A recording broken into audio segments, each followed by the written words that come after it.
तो जब तुम इन दो कंपाउंड्स को मिक्स करोगे तो बनेगा। सर, मैं आई गो टू टॉयलेट। ये लो, चले मूतने साहब। ब्रेक में नहीं जाते बनता क्या?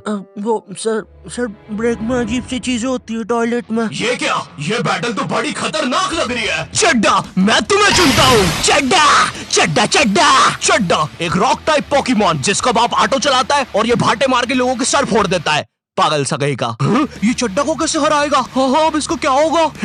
पापे, मैं तुझे चुनता हूँ। पापे पापे एक पंजाबी गैस टाइप पोकेमॉन जो कि मूली का पराठा खा के इतनी जहरीली ठुस्सी मारता है कि पूरी दुनिया खत्म हो जाए। पापे एटॉमिक गैस ठुस्सी। चड्डा चड्डा क्या करूँ? मुझे नहीं पता भाई, मेरे तो बीवी बच्चे हैं।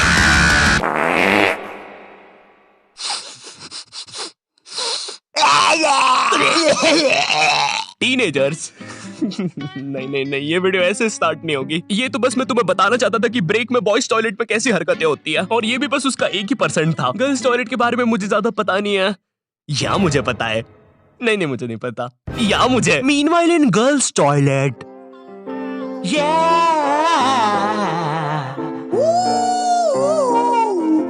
ये कहानी है गर्ल्स टॉयलेट के पीछे की। जी हाँ दोस्तों, गर्ल्स टॉयलेट जहाँ लड़कियाँ सुपर हीरो बन के ठरकी बुड्ढों को बचाती है। यहाँ पर खुशियाँ और अमन से रहे लोग। क्या? अरे भाई, फिर तुम ही बताओ, लड़कियों को इतना टाइम क्यों लगता है बाथरूम में? छोड़ो यार, मैं वीडियो स्टार्ट करता हूँ। टीनेज, जब बच्चा अपने आप पर ध्यान देना शुरू करता है, वो कैसा दिखता है, उसके बाल कैसे है, वो क्या पहनता है, और जब उसे पता चलता है कि उसका तो सब कुछ ही बर्बाद हो रखा है। मुझे याद है 8th 9th में मैं अपने पूरे बाल खड़े करके स्कूल जाता था, बिल्कुल टेक्टन 7 की ये जिन कैरेक्टर की तरह। तेल पानी लगा के स्कूल निकल जाता था। स्कूल पहुंचते पहुंचते बालों का ऐसा रबड़ी नूडल बन जाता था। खैर ये फिर भी अच्छा लग रहा है क्योंकि ये रोनाल्डो है, मैं रोलेंडो लगता था। स्कूल यूनिफॉर्म में ना मेरी माँ ने मेरे को बचपन से बड़ी पहनाई है, और ऐसा भी नहीं कि 1-2 नंबर बड़ी, सीधे 4 या 5 नंबर बड़ी। स्कूल में जो बच्चे होमवर्क करके नहीं आते थे ना, वो मेरे अंदर आके ही छुपते थे। इतने बड़े कपड़े। छुपे रे भाई, बहुत जगह है यहाँ पे तो। अरे तुम दोनों? आप कौन हो? अरे मैं पापे हूँ। पापे? अब तू तो 4 दिन से लापता है ना, हमने बाहर तेरे पोस्टर्स देखे। 4 दिन? मुझे तो यहाँ पे 40 साल बीत चुके हैं। देखो इसकी यूनिफॉर्म के अंदर टाइम बहुत तेज चलता है। बाहर भली 4 दिन ही हुए होंगे, लेकिन यहाँ मैंने 40 साल जी लिया है। मैं जब अंदर आया था मैं भी तुम्हारे बराबर का ही था। माँ को देखे आज 40 साल हो चुके हैं। पापे 4 दिन से गायब है मेरा बच्चा, कुछ खाया होगा कि नहीं? अब जैसे जैसे तुम टीनेज में आ रहे होते हो, तुम्हें तुम्हारे बालों पर, कपड़ों पर शर्म आने लगती है। मुझे याद है मैं बचपन में वो चौड़ा सा हुक वाला बस्ता लेके स्कूल जाता था, जो साला आते जाते गेटों में फंस जाता था। लेकिन इस बस्ते में एक बेस्ट बात तो थी यार, ये जो आइट साइड से एरोप्लेन के पंखे निकले हैं ना, ये इतना कूल डिजाइन पता है क्यों बनाया था? बच्चों के उड़ने के लिए। अब मुझे पता है तुम मेरे पे यकीन करोगे ही नहीं। रुको, चल कूद के बता। भाई पक्का नहीं? मुझे चुपचाप।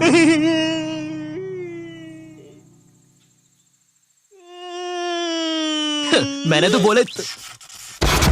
अरे बाप रे, अब तो लाइट चली जाएगी। मुझे अपना फोन चार्ज पे लगाना चाहिए। टीनेज में ना तुम्हें तुम्हारी इमेज की बहुत ज्यादा परवाह होती है, लेकिन तुम्हारे माँ बाप को उससे घंटा फर्क नहीं पड़ता। उनके लिए तुम अभी भी रात में छुप के सूखा बॉर्नविटा खाने वाले बंकू हो।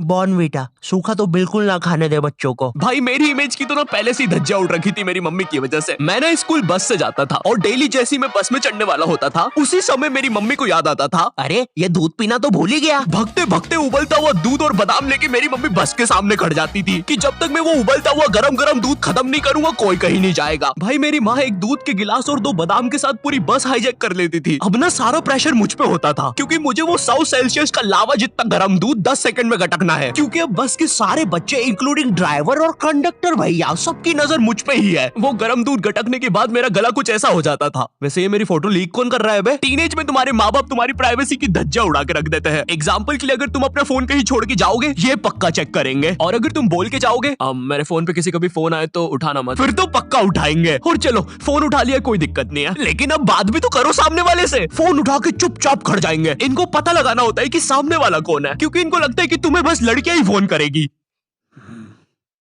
हेलो, ये कौन लड़की फोन कर रही है तेरे को? अरे मम्मी आकाश है, ध्यान से सुनो। तो इसकी आवाज लड़की जैसी क्यों आ रही है? क्योंकि दिमाग में लड़की घुसा के रखी है आपने, और लड़की बोल के उसकी अलग बेइज्जती मार रहे हो। क्या सच में मेरी आवाज इतनी लड़की जैसी है? कहीं मैं सच में तो लड़की नहीं? बहुत हो गया, अब मैं अपनी शक्तियों का गलत इस्तेमाल करूंगा। और इसी तरह आकाश ने अपनी शक्तियों का गलत इस्तेमाल शुरू कर दिया। बेबी एक बार फिर से बोलो ना प्लीज ना। रिचार्ज करवाओ ना सोना बाबू। विंगाडियम लेवियोसा। सुनो सुनो, मेरी सारी जायदाद मेरी बेबी के अकाउंट में डाल दो। और हाँ, 253 का रिचार्ज। 256 का बाबू। 256 का रिचार्ज भी कर दे। हो गया सर, हो गया, काउंटर मत तोड़ो हमारा, हो गया। Baby baby baby baby. सब छोड़ के चले जाते हैं। और इसी तरह आकाश बन गया दुनिया का सबसे बड़ा स्कैमर। ये ऐसे क्यों हंस रहा है? मुझे क्या पता, शायद जो नशे अभी हम करने वाले हैं उसने पहले ही कर लिए होंगे। तो तेरी गर्लफ्रेंड नहीं है फिर? नहीं है, बोला तो सही। ठीक है जा। वैसे एक सेकंड, नशे के बारे में क्या बोला तू? अगर तुम अपने फोन की तरफ देख के इतना सा भी मुस्कुरा दोगे ना तो इन्हें लगेगा तुम अपनी गर्लफ्रेंड से बात कर रहे हो। और चलो मान भी लेते हैं, अगर मैं अपनी गर्लफ्रेंड से बात कर रहा हूँ तो मैं मुस्कुराऊंगा क्यों? अरे भाई वो गर्लफ्रेंड है मेरी, जोकर थोड़ी ना। अरे अरे नहीं नहीं। ओए सुरेश, क्या तुम्हें ये नाव वापस चाहिए? अंदर आओ।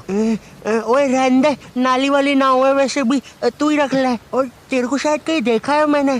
ओए तू तो शालिनी जैसी दिख रही है। ओए शालिनी है ना तू? अरे नहीं, तू फिर से इतना सारा मेकअप करके नल्ली में बैठ गई पागल लड़की। नहीं क्या नहीं, अंदर छींची होती है पता भी है। नगर पालिका वालों को बुला के लाना पड़ेगा, निकालेंगे तुझे यहाँ से। पता नहीं कहाँ की हिट पिक्चर देख ली जोकर वाली, नल्ली में बैठ जाती है बार बार जाके। सांप बिच्छू ने काट खाया तो पता नहीं कैसी गर्लफ्रेंड है। तुम अपने फोन में कोई भी फोटो अपने मम्मी पापा को दिखाने जाते हो तो ऐसा नहीं है कि ये चुपचाप देख ले, इनको चाहिए पूरा फोन अपने हाथ में। और जब तुम्हारा फोन माँ बाप के हाथ में जाता है ना तो भाई ऐसी फटी में आती है ना, जैसे जब कोई अजनबी तुम्हारा फोन नहीं मांग लेता किसी काम से और तुम्हें अंदर ही अंदर लग रहा होता है कि ये मेरा फोन लेके भाग जाएगा। तो अब तुम एक अजीब से पोज में रेडी रहते हो कि जैसे ये मेरा फोन लेके भागेगा मैं भी इसके पीछे भागूंगा। अरे ये नेटवर्क, अरे ये नेटवर्क ही नहीं आ रहा। हाँ, हो गया। Thank you. अरे अरे मेरा फोन। वो तो मेरा ही आदमी था। हेलो, आई होप तुम्हें वीडियो पसंद आया होगा। मैंने काफी नई चीजें डाली थी इस वीडियो में, आई होप तुम्हें पसंद आई होगी। और अगर पसंद आती है तो लाइक मारो, ठीक है? मेरे लिए इतना तो कर ही सकते हो, चलो जल्दी से लाइक मारो। एंड आई नो, ठीक है, वीडियो बहुत ज्यादा लेट हो गई है, मुझे पता है। देखो मेरी लाइफ में बहुत सारी चीजें चल रही है, लेकिन मेरी बात सुनो, इधर आओ, अपना कान लेके आओ इधर। ट्रस्ट करो मुझ पे, आने वाले टाइम में मैं तुम्हें ऐसा कंटेंट लाके दूंगा, तुमने सोचा नहीं होगा कि ऐसा भी कुछ बन सकता है क्या। तो हाँ, चिपके रहो मुझसे तब तक, ठीक है? कहीं नहीं जा रहे हो तुम लोग। और तुम लोग मुझे इंस्टाग्राम पर फॉलो कर सकते हो, मैसेज भी कर सकते हो, मैं रिप्लाई कर देता हूँ। तो फिर बोलते हो कि अरे रिप्लाई कैसे कर दिया। मेरे सेकंड चैनल को भी सब्सक्राइब कर सकते हो, मैं उस पर कंटेंट डालने वाला हूँ काफी कुछ। और अगर इस चैनल पे नए हो तो सब्सक्राइब करो। मैं मिलता हूँ तुमसे नेक्स्ट वीडियो में, तब तक के लिए बाय।